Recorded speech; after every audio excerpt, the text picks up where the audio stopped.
तो यहाँ पर हमारे पास क्लास 10th की एनसीईआरटी का मैथ है और एनसीईआरटी की मैथ में यहाँ पर क्वेश्चन नंबर 3 है हमारे पास। क्वेश्चन नंबर 3 क्या है आओ हम यहाँ पर समझते हैं। 3 क्या कह रहा है कि निर्धारित कीजिए कि क्या बिंदु 1, 5, 2, 3 और -2, -11 संरेखी है। अब संरेखी का मतलब क्या होता है ना, एक बार समझो। संरेखी का मतलब क्या है, सपोज अपने पास एक पॉइंट एक ये है, लाइन है। तो संरेखी का मतलब क्या होता है कि संरेखी का मतलब होता है 3 बिंदु है ए, बी, सी और एक सीध में है, इसी को संरेखी बोलते हैं। तो एक बात बताओ, अगर ये संरेखी है इसका मतलब क्या होगा कि अगर अपन A B plus B C जोड़ दे तो ये किसके बराबर होगा, ए सी के बराबर हो जाएगा। अगर ये ए बी सी संरेखी है इसका मतलब A B plus B C जोड़ेंगे तो ए सी के बराबर होगा, तभी तो संरेखी होगा। इसी कॉन्सेप्ट का यूज करने वाले हम। आ जाओ देख लेते हैं कैसे प्रश्नों को हम लोग करते हैं। ठीक है, तो यहाँ से हम लोग देख लेते हैं ये कैसे मिटेगा। आ जाओ। तो यहाँ पर क्या करेंगे, पहले तो वही मान लेंगे। क्या मानेंगे, माना कि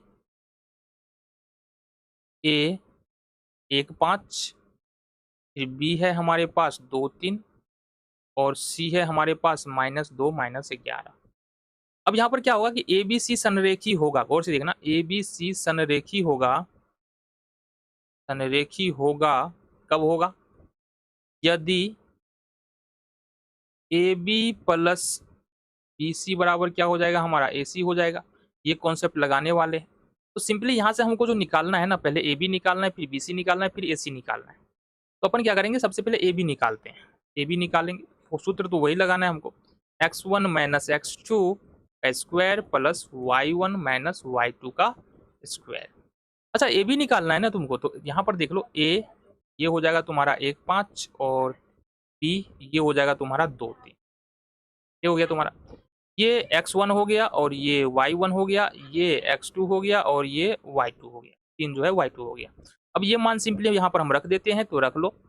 x1 का मान है 1 और x2 का मान है यहाँ से -2, इसका वर्ग हो जाएगा, प्लस y1 का मान है 5 और y2 का मान है यहाँ से 3, इसका भी क्या हो जाएगा, वर्ग हो जाएगा। सिंपली रूट ले लेते हैं, बराबर 2 में से 1 माइनस 1 का वर्ग और प्लस में से 5 में से 3, तो यहाँ से 2 का वर्ग।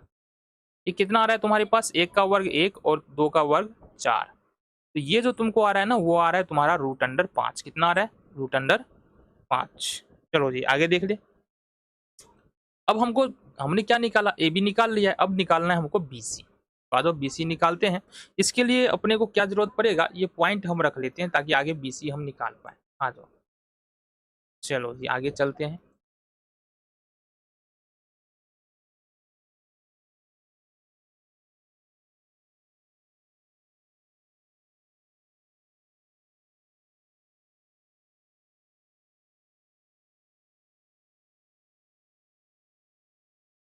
तो अभी हमको क्या निकालना है, अभी निकालना है हमको बी सी।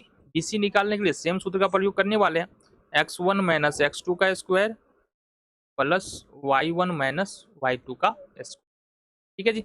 अब बी सी निकालना है तो अपन क्या करते हैं, लिख लेते हैं। बी का कोऑर्डिनेट है 2, 3 और सी का कोऑर्डिनेट है यहाँ पर -2, -11। यहाँ पर देखेंगे ना, x1 का मान हो जाएगा 2, y1 का मान हो जाएगा 3, x2 का मान हो जाएगा -2 और y2 का मान हो जाएगा -11। ये तुमको हमने इंडिकेट कर दिया है। तो अभी देख लेते हैं, मान रखेंगे यहाँ पर, कुछ नहीं करना है, एक्स्ट्रा कुछ भी नहीं करना है। x1 माइनस x2 करना है। x1 का मान 2 है, माइनस में x2 का मान भी -2 है। तो इस पूरे का हम करेंगे यहाँ से होल स्क्वायर, प्लस में y1 माइनस y2 मतलब 3 और -3 माइनस माइनस का 11 का होल स्क्वायर। ये हो जाएगा तुम्हारा। इट मीन्स कि बी सी बराबर क्या हो जाएगा हमारे पास, 2 माइनस माइनस प्लस हो जाएगा, 2 + 2 का होल स्क्वायर और प्लस में 3 माइनस माइनस फिर से प्लस होगा, तो 3 + 11 का होल स्क्वायर। अब बता दो ये कितना हो गया तुम्हारे पास, कितना हो रहा है, 2 2 4 का होल स्क्वायर और प्लस 11 3 14 का होल स्क्वायर। कितना हो जाएगा, 4 चौका 16 और प्लस में 14 चौका 196 इन हो जाएगा। और इसको देखेंगे तो ये आएगा √212, √212। ठीक है जी, ये आ गया तुम्हारे पास। देन अब हम चलते हैं ए सी निकालने की ओर। अब AC निकालना पड़ेगा ना। चलो AC निकाल लेते हैं। सेम सूत्र का प्रयोग करते हुए AC निकालेंगे हम यहाँ। AC बराबर x1 माइनस x2 का whole square plus y1 minus y2 का होल स्क्वायर। देन AC बराबर होगा क्या हमारे पास, AC निकालना है। देखना जरा कहाँ लिख ले, जगह भी तो ना है, इसको हम मिटा लेते हैं। ठीक है, इसकी जरूरत अब हमको नहीं है तो इसको हम मिटा लेते हैं। आ जाओ, AC निकालना है तो A का निर्देशांक जो है ना यहाँ पर 1 5 दिया हुआ है और C का निर्देशांक है यहाँ पर -2 -11। इसकी जरूरत पड़ने वाली है। ये x1 हो गया, ये y1 हो गया, ये x2 हो गया और ये y2 हो गया। ठीक है, अब मान रख लेते हैं यहाँ पर। देखना जरा x1 का मान कितना है तुम्हारे पास, देखना जरा x1 का मान कितना है 1 है और x2 का मान -2 है। इसका हम कर लेंगे होल स्क्वायर प्लस y1 का मान 5 है और y2 का मान कितना है -11। इसका हम कर लेंगे होल स्क्वायर। देन AC बराबर क्या हो जाएगा 1 और ये माइनस माइनस प्लस हो जाएगा, 1 + 2 हो जाएगा इसका होल स्क्वायर प्लस में इसी तरह से 5 और माइनस माइनस प्लस 11 हो जाएगा, इसका भी हो जाएगा तुम्हारा होल स्क्वायर। ठीक है, तो 2 1 3 का स्क्वायर हो जाएगा प्लस 11 5 16 का स्क्वायर हो जाएगा। ये तुम्हारा हो गया। ठीक है, आ जाओ, तो ये होगा तुम्हारे पास 9 और प्लस 16 का वर्ग करेंगे तो 256 हो जाएगा और 256 बराबर कितना होगा 265 रूट अंडर हो जाएगा। अब एक बात ध्यान से देखना जरा, एक बात ध्यान से देखना, यहाँ पर हमारे पास क्या आ रहा है, तो देख लेते हैं। यहाँ देखो थोड़ा ऊपर कर ले, यहाँ से BC हमको पता है, AB कितना हमने निकाला था, देखना जरा।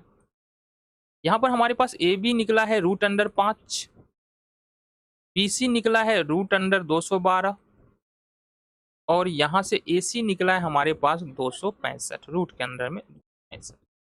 अब अगर तुम AB प्लस BC करते हो, AB प्लस BC करते हो, बात बता दो, AB प्लस BC करते हो तो क्या यह AC के बराबर आएगा, यानी √5 और प्लस में √212। अगर इस दोनों को जोड़ेंगे तो ये नहीं आएगा। ठीक है, इसलिए हम क्या लिखेंगे यहाँ AB plus BC is not equal to AC। अतः ABC संरेखी नहीं, संरेखी नहीं। ये तुम्हारा उत्तर हो गया।